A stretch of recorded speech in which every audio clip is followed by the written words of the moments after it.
Weekend வைப்ல இன்னைக்கு டே 2 வைகாசி விசாகம் அன்னைக்கு காலையில 7:20க்கு ட்ரெயினை பிடிச்சி நேரா போய் இறங்கிட்டோம். எங்கன்னு பாத்தீங்க அப்படின்னா மதுரையில இருந்து 124 கிலோமீட்டர் தூரத்துல இருக்கிற சங்கரன் கோயில் இருக்க சங்கர நாராயணர் கோயிலுக்கு தான் நாம இன்னைக்கு வந்திருக்கோம். And இந்த கோயில்ல முக்கியமா 3 சன்னதியும் பாத்தீங்க அப்படின்னா சங்கரலிங்க சுவாமி, கோமதியம்மன், அதுக்கப்புறம் சங்கர நாராயணன், இது போக ஆறுமுக சன்னதி எல்லாம் இருந்துச்சு. பட் சங்கர நாராயணன் அப்படிங்கிறது என்ன ஸ்பெஷல்னு பாத்தீங்க அப்படின்னா மகாவிஷ்ணுவும் சிவபெருமானும் இணைந்து இங்க திருக்கோலமா காட்சி தர்றாங்க. அது ஒரு பக்கம் ஒயிட்டா இருக்கும், இன்னொரு பக்கம் பிளாக்கா, 2 பேர் சேர்ந்து இருக்கிற மாதிரி இருக்கும். அண்ட் இது வந்து சைவமும் வைணவமும் ஒன்றுதான் அப்படிங்கிற தத்துவத்தை உணர்த்துறதா வரலாறுகள் நிறைய சொல்லப்படுது. முக்கியமா பாத்தீங்க அப்படின்னா கோமதி அம்மன் சன்னதியில புற்றுமண் பிரசாதம் வந்து இங்க ரொம்பவே பிரசித்தி பெற்றது. எடுத்துட்டு போய் வீட்டுல வச்சு வழிபட்டா நல்லது நடக்கும் அப்படிங்கிறது படுது. அதுக்கப்புறம் இந்த மார்ச் செப்டம்பர் மாதங்கள்ல வந்து சில நாட்கள்ல சூரிய கதிர்கள் வந்து நேரடியா சங்கரலிங்க சுவாமி மீது விழுகிற அதிசயமும் இங்க நடக்கிறது. ஆடி தபசுங்கிறது இங்க புகழ்பெற்ற விழாவா நடைபெறுது.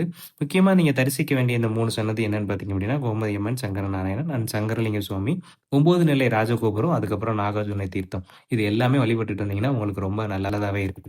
நம்ம முடிஞ்சிருச்சு அப்படியே நம்ம ஹைட்ரேஷனா ஒரு வாட்டர் மெலனை குடிச்சிட்டு நம்ம கிளம்பிட்டோம். அந்த கோயில் மட்டும் இல்லங்க, இந்த ஊருமே ரொம்பவே ஸ்பெஷலா இருந்துச்சு. அதாவது ராஜமலை வரைக்கும் நம்ம ட்ரெயின்ல வரும்போது ஒரு கிளைமேட் இருந்துச்சு. அது அப்படியே சங்கரன் கோயில் வரும்போது அப்படியே சேஞ்ச் ஆகுது. தென்காசியை ஒட்டி இருக்கு அப்படிங்கறதுனால இன்னமும் அந்த சேஞ்சஸ் வந்து ரொம்பவே ஃபீல் பண்ண முடியுது. சிலுன்னு காத்து அப்படியே வேற லெவல்ல ஃபீல் ஆச்சு. நமக்கு அதுக்கப்புறம் மத்தியானம் ட்ரெயின் பாத்தீங்க அப்படின்னா 1:12 1:20 கிட்ட இருந்துச்சு. சோ அங்க வந்து உட்காந்துட்டோம் 12 மணிக்கெல்லாம். நமக்கு வேற வேலை இல்ல, அதனால கொஞ்ச நேரம் அங்க உட்காந்து அப்படியே ரிலாக்ஸ் பண்ணிட்டு தனியா கரெக்டா அதுக்கப்புறம் கொஞ்சம் நேரத்துல ட்ரெயின் வந்துருச்சு. கரெக்டா 1:24க்கு ட்ரெயின் கிளம்பிச்சு. 3:40க்கு மதுரைக்கு வந்து சேர்ந்தாச்சு. வீடியோ பிடிச்சிருக்க நம்பரே பிடிச்சிருந்தா லைக் பண்ணிக்கோங்க, நம்ம சேனலை சப்ஸ்கிரைப் பண்ணிக்கோங்க. இன்னொரு வீடியோல பாக்குறேன். Tata bye. அண்ட் நீங்க கோயிலுக்கு போயிருந்தீங்க அப்படின்னா சங்கரன் கோயிலோட ஸ்பெஷல் என்னங்கறத மறக்காம கமெண்ட் செக்ஷன் சொல்லுங்க.